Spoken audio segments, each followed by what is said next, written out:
Semangat jalani program diet, begini reaksi manis Kahiyang Ayu saat dinasehati dokter.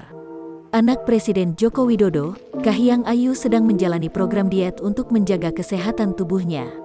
Istri Bobi Nasution ini berkonsultasi pada Dr. Feni Nugraha. Dr. Feni Nugraha adalah salah satu dokter ahli gizi klinis ternama di Indonesia.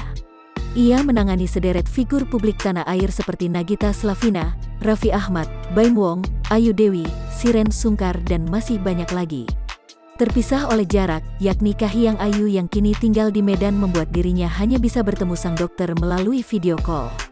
Hal ini terungkap lewat unggahan Dr. Feni Nugraha yang kemudian direpost oleh kakak dari Kaesang Pangarep. Dr. Feni menjelaskan jika dirinya sedang melepas rindu dengan Kahiyang Ayu.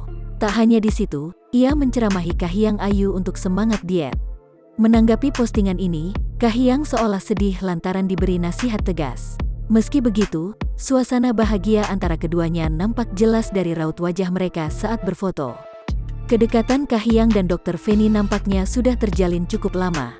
Hal ini terlihat dari sejumlah unggahan Dr. Feni bersama dengan Kahiyang di akun Instagramnya. Jangan lupa subscribe, share, komen, dan like ya!